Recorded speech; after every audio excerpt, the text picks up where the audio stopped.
experiment, and this is the final video of the American Civil War. It's entitled Appomattox, which implies that the surrender of General Lee and his army of Northern Virginia ended the war. And in fact, it almost ended the war, not quite. Unlike General Grant, who actually commanded all of the federal army everywhere, General Lee did not command all Confederate armies everywhere. They operated largely independently. And although he did surrender the Army of Northern Virginia, there were several other armies, the Army of Tennessee as an example, which at that time was in North Carolina, and other forces that were in the Trans-Mississippi West.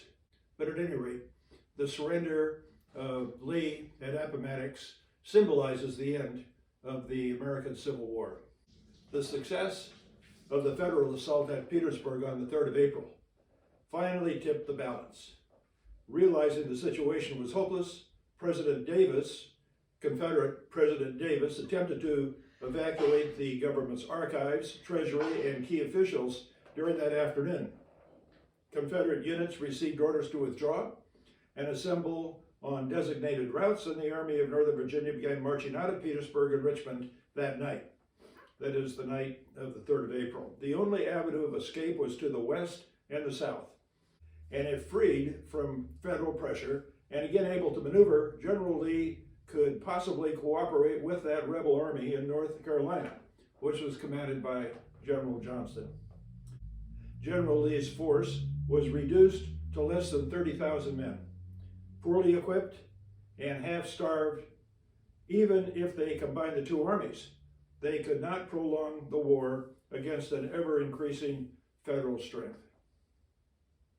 When General Grant realized the rebels were evacuating, he immediately moved to intercept their escape and force their surrender.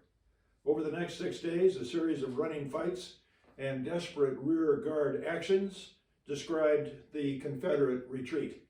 Combat losses combined with desertions and no supplies diminished the rebel army, limiting General Lee's options. Cumberland Church, Sailor's Creek, High Bridge, and a dozen other fights marked the retreat of the Confederates, who were never able to break contact and escape the Federals.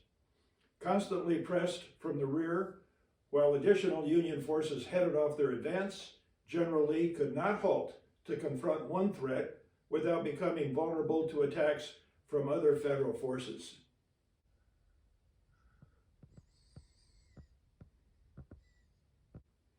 The Confederates made a final effort to break free at Appomattox Courthouse, but were confronted by overwhelming numbers, and General Lee was forced to surrender his 26,300 men to General Grant on the afternoon of the 9th of April, 1865. Although this event did not end the Civil War, as I mentioned earlier, the news from Appomattox encouraged other Confederates to stop fighting. General Joseph Johnson surrendered 89,270 men. These were troops located in both of the Carolinas, Georgia, and Florida, to General Sherman on the 26th of April, while General Stan Waddy, a Cherokee Indian, was the last rebel commander to give up. He surrendered his Indian Brigade, part of the Confederate Army of the Trans-Mississippi, at Choctaw County, Oklahoma, on the 23rd of June, 1865. So from the 9th of April, it took 2 months or more for the final Confederate unit to be surrendered. Luther Mills, a Confederate soldier, recorded his thoughts while still in the trenches at Petersburg. And he wrote, "Something is about to happen, I know not what. If Petersburg and Richmond are evacuated, our cause will be hopeless. It is useless to conceal the truth any longer." Many of our people at home have become so demoralized that they write that desertion now is not dishonorable. I have just received an order to carry a rifle and 10 rounds of cartridge to shoot men when they desert. The men seem to think desertion is no crime, and hence never shoot a deserter when he goes over. They always shoot, but they never hit. So there was a common recognition in the ranks that the Army was falling apart, and those who persevered and were detailed to shoot deserters began to refuse to do that. Following a fight southwest of Petersburg on the 29th of March, a Richmond newspaper printed the following: "The numbers of Virginians reported absent from their regiments without leave will this morning exceed 50,000.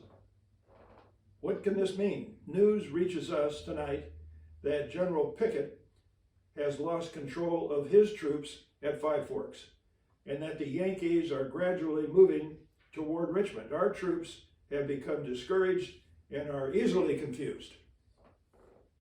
General John Gordon commanded the rear guard of the Confederate Army as they retreated toward Appomattox, and he wrote, "Fighting all day, marching all night, with exhaustion and hunger claiming their victims at every mile of the march, with charges of infantry in the rear and of cavalry on the flanks.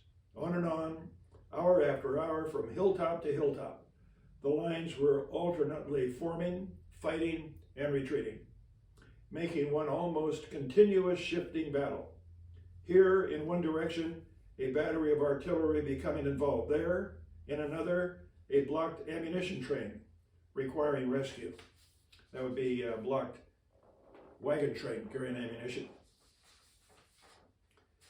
And thus came short but sharp little battles, which made up sideshows of the main performance, while the different divisions of Lee's lion-hearted army were being broken and scattered or captured. It was impossible for us to bury our dead or carry with us the wounded. We could do nothing for the unfortunate sufferers except leave them on the roadside with a canteen of water." End quote. A South Carolina captain later commented on the retreat: "The Confederacy was considered as going up, and every man felt it his duty, as well as his privilege, to save himself. I do not mean to say that there was any insubordination whatsoever, but the whole of the army was so crushed by the defeats of the past days that it straggled along without strength and almost without thought. So we moved on in disorder, keeping no regular column, no regular pace.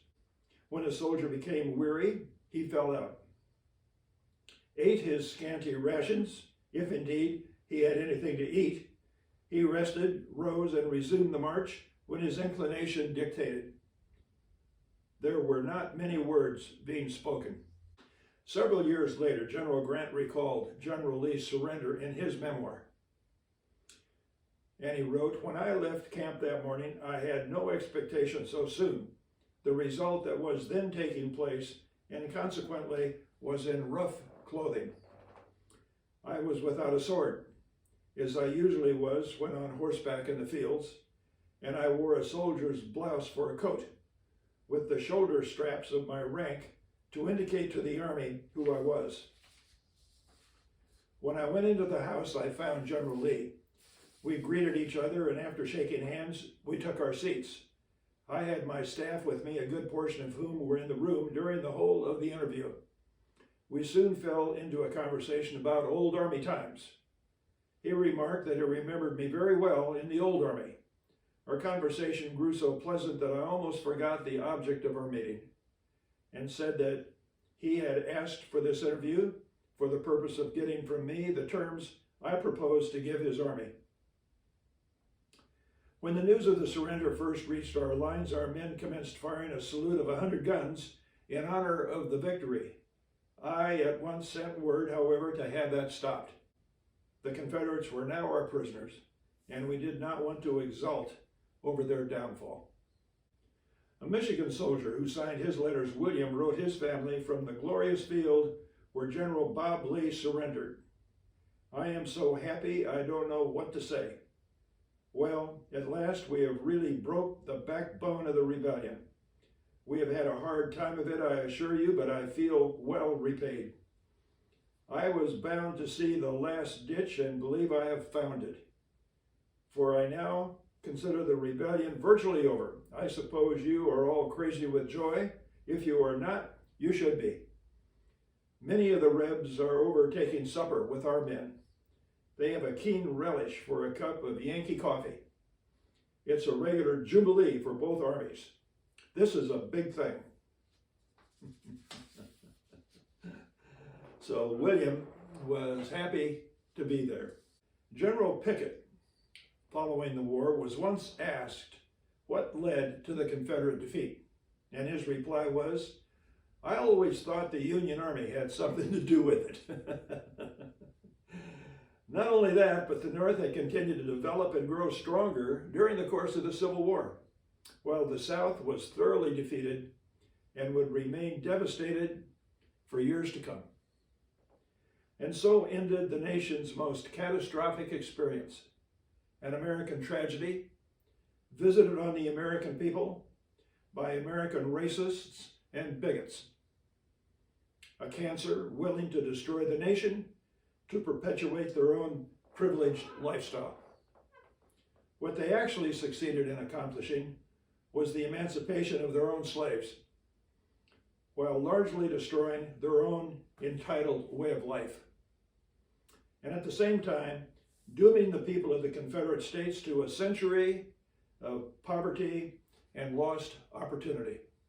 And that sickness of prejudice and bigotry continues to exist in today's America, virulent and deadly and detestable. And when it shows itself in our politics or in our community, it must be recognized for what it is and confronted and defeated. And on that hopeful note, God bless our United States of America.